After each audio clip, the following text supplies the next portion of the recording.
बोलती पुस्तके. ज्यांना वाचनाचा नाद त्यांना बोलती पुस्तके घाली साद. आमचं चॅनल सबस्क्राईब करा आणि सबस्क्राईब करायला इतरांनाही सांगा. नमस्कार श्रोते मित्र हो. बोलती पुस्तके सादर करत आहे ज्येष्ठ साहित्यिक चंद्रकुमार नलगे सर लिखित कादंबरी देवाची साक्ष. प्रकरण 6. तुका आबा जवळ आला आणि म्हणाला, नाना सकाळपासून असा बसला आहेस, एखादा तुकडा तरी तोंडात घाला. रखमाक का, ह्या घे 4 काटक्या, चूल पेटी हो.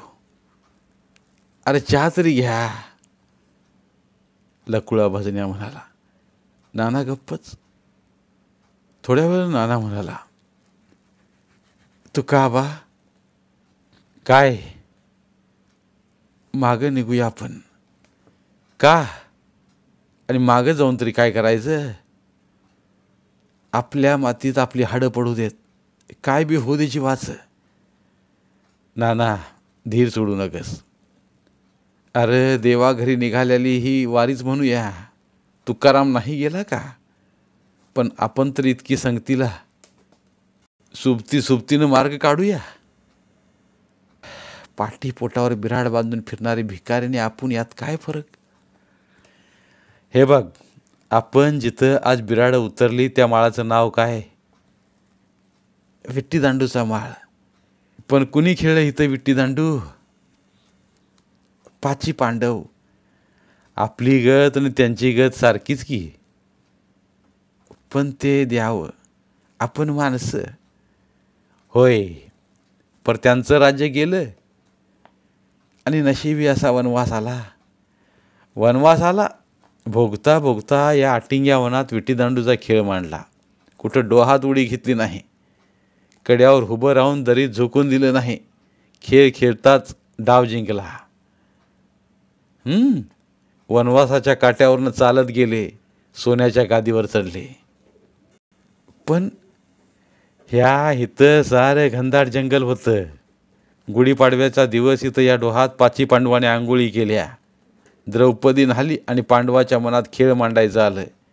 खेळ मांडायचं म्हटल्यावर द्रौपदी दचकली, कारण एका खेळानंच त्याच्या नशिबी वनवास आला होता. मग अर्जुनानं एक लांबट दगड आणला. अर्जुनानं गोल दगड शोधला आणि विटीदांडूचा डाव मांडला. धर्म म्हणाला, द्रौपदी, हा खेळ कसा मांडलाय पाहिलास? आपल्या सामर्थ्यानं दुर्दैवाला भिरकावण्याचा हा खेळ तिला आवडला, पटला. खेळ संपला. पांडव निघाले. भीम अर्जुन विटीदांडू घेऊ लागले. तेव्हा द्रौपदी पुढं होऊन म्हणाली, ही असू दे इथंच, नव्या मुलकात नवी विटीदांडू. द्रौपदी पांडवांच्या अंगातला पराक्रम फुलवीत होती. ते पहा, ते 2 दगड, एक उभा जमिनीवर लांबूट, त्याच्यावर गोल, ती विटी पांडवांच्या पासून इथं आहे. एकावर एक अखंड उभे. ते दिसतील त्या मार्गाने गेले, फुटतील त्या वाटाने चालले. ही विटीदांडू इथंच. म्हणूनच याला विटीदांडूचा माळ म्हणतात. जो कोणी पुण्यवान निघेल त्याच्या करंगळीनं दांडूवरची विटी पडल, अशी आख्यायिका आहे. आणि मग पडली तर जे मागेल ते त्याला मिळेल. नानाच्या डोळ्यात आशा फुलली. प्रत्येकाची मनं उल्लसित झाली. अशी वदंता आहे. आम्ही प्रयत्न केला तर? रतन भंडारीने चंदूमुखाशी एकदम म्हणाले. प्रयत्न करून बघायला कसली हरकत? सारे मोठ्या उमेदीनं त्या रचलेल्या विटीदांडूजवळ गेले. राघू कुंभार, चंदूमुखाशी, आमचा नाना आणि इतरांनीही आपलं नशीब पणाला लावलं. आमचा नाना पुढं झाला, अवतीभोवती फिरला, पाहून घेतलं. तोंडात काहीतरी पुटपुटला. हातोबे मागं सारले. लोक हे घडणार नाही हे माहीत असूनही निर्वानिरव करून पाहत होते. नानानं करंगळी पुढं केली. विटीच्या भल्या जंग गोळ्याला लावली. दातोट खाल्ले.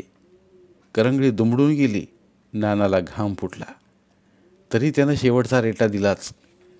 करंगळीतनं वेदना आल्या. करंगळी मोडायला झाली. माझा जीव गलबलला. तुकाबानं नानाचा हात पाहिला आणि पुढे येऊन म्हणाला, नाना सोड, कणगळी मोडून घेतोस काही. तुकाबानं नानाला बाजूला गेला. सारेच हरल्यानंतर सर्वांच्या नजरेसमोर तुकाबा दिसू लागला. पंढरीचा वारकरी, विठूचा भक्त, पुंडलिकाची कथा वाचित ठेवणारा. नाना तुकाबाला म्हणाला, वारकरी, तुमची पंढरी लावा पणाला. पुंडलिकानं वीट फेकली, तुम्ही विटी फेका. दैव उघडायचं असेल तर उघडलं. लहान थोरांचा जीव केवढ्या आशेनं तुकाबावर लागला. तुकाबा पुढं झाला. श्रीहरी असं म्हणाला. हात पुढे केला. तेवढ्यात लखुळा भजन्या मोठ्यानं म्हणाला, बोला पुंडलिक श्रीहरी. सगळ्यांनी जयघोष केला. वारकऱ्यानं माळ कापाळाला लावली. जोर वाढवला. आम्ही साऱ्याने देवाची करुणा मनात भाकली. आमच्या व्याकुळ नजरांच्या ताकती कणगळीवर लागल्या. तुकाबा दातओठ खाऊन जोर काढत होता. आम्ही आशाळभूत नजरेनं श्वास रोखून पाहत होतो. तुकाबा लालबुंद झाला. कणगळी मोडायची झाली न जोशाचा नाना तुकाबाला हात काढीत म्हणाला, सोडा वारकरी, पुरे परीक्षा. सगळ्यांच्या डोळ्यातली आशा मळून गेली.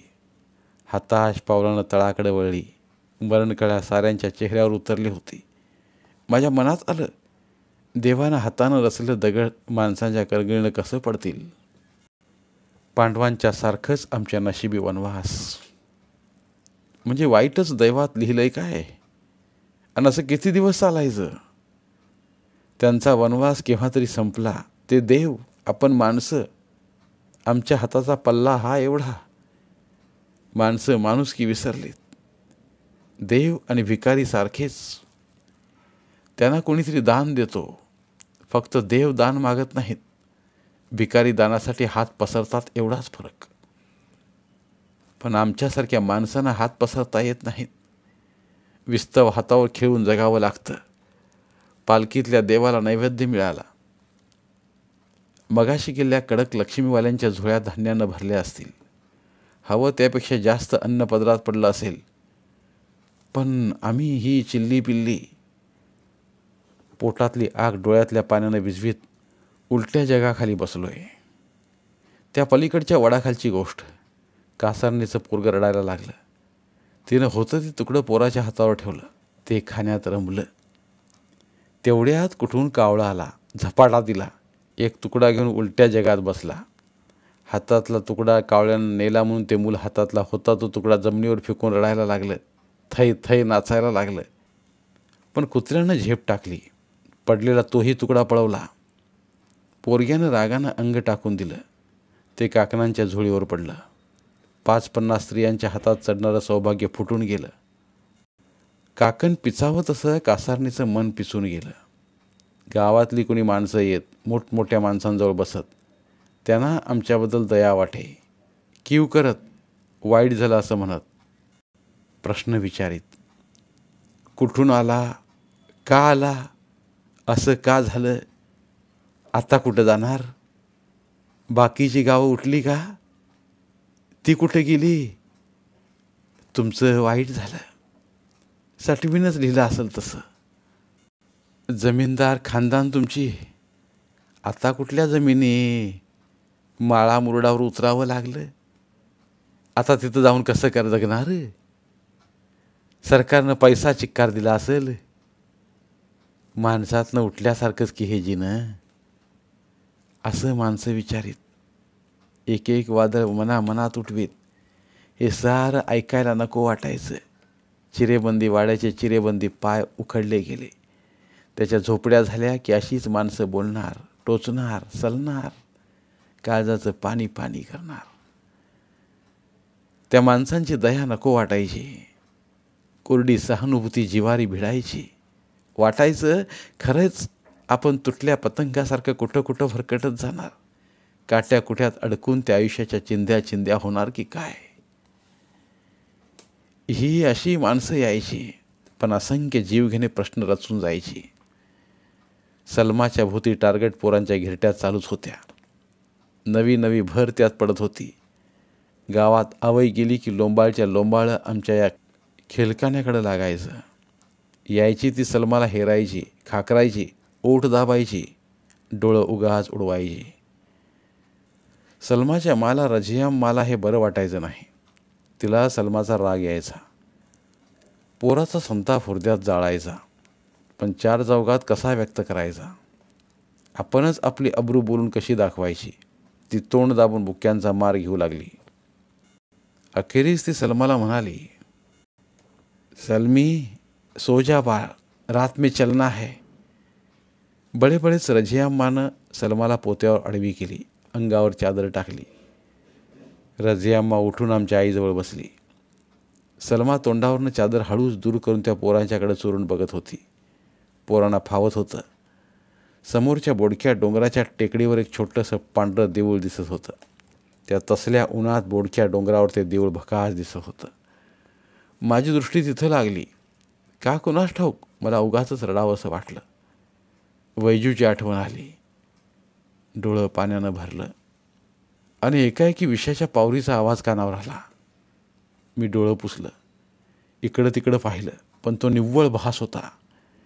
उलट वडाच्या उलट्या जगात एक कावळा शिरला होता आणि वाघळाचा चित्कार उठला होता. तुकाबा, चंदू मोकाशी, रझियाम्मा, लकुळा भजन्या, राघू कुंभार सारी जमून केव्हा निघायचं याबद्दल बोलणं चाललं होतं. तुकाबा म्हणाला, सूर्य माथ्यावरनं मावळतीकडे ढळा, ऊन कलती झाली की निघू, तवर जरा पडा जावा. ठरल्याप्रमाणे तुकाबानं सगळ्यांना हाक दिली. उठा गा, बांधा बांध करा.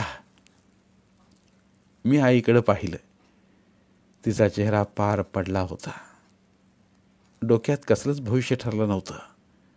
साऱ्याने चुली विस्कटल्या, राख वाऱ्यावर ओढू लागली, बांधा बांध केली. पोरांची रडारड सुरू झाली. सारा खेलकाना जणू जागा झाला होता. विचित्र कोलाहल माजला होता. कोणी आपापलं साहित्य गाडीत घातलं, कोणी पाठीवर बांधलं, कोणी डोक्यावर घेण्यासाठी तयार झालं. लहान लहान मुलांच्या भिकाऱ्यांसारख्या पाठी पोटावर झोळ्या तयार झाल्या. सारी उठून इशाऱ्याची वाट पाहत होती. नाखुशीनं का होईना जाणारी वाट दिसेनाशी होईपर्यंत माणसाने दृष्टी लावली. गाड्या जोडल्या. फक्त देवाची पालखी उचलायची होती. तुकाबानं सगळा तळ पाहून घेतला. काही राहिलं नाही याची खात्री पटल्यावर तुकाबा पालखीजवळ आला. पालखी उचलली तेवढ्यात कुणाच्या तरी मोठ्यानं करण्याचा आवाज आला. नंतर रड्याचा आवाज आला. सगळी एकदम चमकली. कासारीन पळत आली. तुकाबाचं पाय धरलं. लोकांना काही कळेनासं झालं. काय घडलं म्हणून सगळी तिथं बिगी बिगी आली. ती म्हणाली, सोडून जाणार आम्हाला सगळी तुका काका? का? काय झालं? जायचं तर साऱ्याने, का बरं? माझी पोर बाळणपणाच्या वेण्या द्यायला लागली या. मला एकटीला सोडून जाऊ नका. विधवा बाई मी, काय करू अशा आडरानात एकटी? आपोआप साऱ्यांचं पाय गळाटलं. बुचकी जमिनीवर आली. गाड्या सुटल्या. पालखी खाली उतरली. दिवस उतरणीला लागला. कळा वाढायला लागल्या. सगळ्या जाणत्या बायका कासारणीच्या पोरीभोवती गोळा झाल्या. कासारणीचा जीव वेडा पिसा झाला. पोर गुरासारखी ओरडत होती. अवघड वातावरण भीतीनं दडपून गेलं. प्रत्येकाच्या डोळ्यात घालमेल उभी राहिली. सगळा भणभणीत माळ. बायकांनी पातळ चादरी आडव्या धरून बालतीनीला आडोसा केला. कासारणीची पोर पहिलीट करण होती. बाळणपणासाठी माहेराला आली होती. माहेर रस्त्यावर आलं होतं आणि वाटेत तिच्या बाळणपणाचे सुख सोहळे चालले होते. आम्ही पोरं साऱ्या जगाचं कुतूहल डोळ्यात साठवी त्या आडव्या चादरीकडे पाहत होतो. कासारणीच्या पोरीच्या रडण्यानं ठार गांगरून पडलो होतो. तुकाबाच्या जीवाची कालवा कालव झाली. तुकाबा जोशाच्या नानाला म्हणाला, नाना पंचांग उघडा. नानानं फडक्याची गुंडाळी सोडली. पंचांग काढलं. वाऱ्यानं पानं फडफडायला लागली. नानानं इकडं तिकडं पाहिलं. विस्कटलेल्या चुलीचा जवळ पडला जळका दगड उचलला, पानावर ठेवला. कागदावर कसली तरी कोष्टकं मांडली. मी त्या पानावर ठेवल्या दगडांकडं पाहिलं. एकाएकी कुशीची आठवण झाली. नदीच्या काठावरच्या केंद्रातून ओरडत एक टिटवी उठली. चिल्लाट करत काठाकाठावरनं तरंगली, दूर मावळतीकडे गेली. तिच्या ओरडण्याचा आवाज वातावरणात विरघळत गेला आणि उतरायला लागलेली दुपार माणसाची अंतकरणं कापीत गेली. कासारणीची पोर ओरडत होती, टाचा घासत होती, बायका कळवळत होत्या. तिची तळमळ बघून आमच्या आईनं डोळ्याला पदर लावला. आडपडद्यासाठी धरल्या चादरी थरारल्या. एकाएकी कासारीन धावत आली. तुकाबाच्या पायावर पडत म्हणाली, वारकऱ्यांनो, माझ्या लेकीला वाचवा. तुकाबा जोशाच्या नानाला म्हणाला, नाना, ठेवा ते पंचांग, काय करायचं ते सांगा. जोशाच्या नानाला काही सुचेनासं झालं. तुकाबानं विचार केला, बोलला, पोरीला हलवूया इथनं. हलवून काय काय करायचं? न्यायची कुठं? 5-10 मैलावर धामापूर आहे, तिथं दवाखाना असेल. पण न्यायची कशी? उचलून निघून चालायचं नाही. गाडीतून निघून काय करता? पुरीचा जीव कासावी झाला आहे. मग? तुकाबा विचारात पडला. त्यानं इकडं तिकडं पाहिलं, काही सुचत नाही. पण पालखीतल्या देवाकडं आपोआप नजर वळली. देवाकडं पाहता पाहता चटकन म्हणाला, असं करूया. कसं? नाना, तुमचा पंचा हातरा. आणि आधी हातरा मग सांगतो. नानानं पंचा अंथरला. तुकाबा बिगी बिगी पालखीजवळ गेला. आपल्या तुळजेला आणि सर्वच देवांना त्याने बाहेर काढलं. पंचावर बसवलं. बोलले, नाना, पोरीला आणा. माणसं बघतच राहिली. पोरीला आणली. तुकाबानं देवाच्या पालखीत तिला आडवी केली आणि त्यानं आमच्या नानाला सांगितलं, चला नाना, बघतोस काय? पालखी उचल. बघता बघता पालखी उचलली. बायकाने आतल्या आत आकांत केला. पालखी चालली तसा तुकाबा म्हणाला, पहाटचं निघा, आम्ही पुढे चालतो. नाना, माणसं सांभाळून आणा. तुकाबानं खांद्यावर धोतर टाकलं, निघाला. माणसांचं अवसानच गळालं. स्मशानाची अवकळा पसरली. पालखीवर साऱ्यांच्या व्याकुळ नजरा लागल्या. पालखी माळावरून उतरायला लागली. दिशेनाशी झाली. सगळ्यांच्या मनात उभं वारं सुटलं. धन्यवाद. उर्वरित कादंबरी पुढील भागात. धन्यवाद. बोलती पुस्तके श्रोते मित्रांसाठी मराठी साहित्याचा खजिना फक्त 59 रुपयात. फक्त 59 रुपये माफक फी भरून आमच्या साहित्यरत्न या चॅनलचे सभासद व्हा व भरपूर मराठी ऑडिओ बुक्सचा आस्वाद घ्या.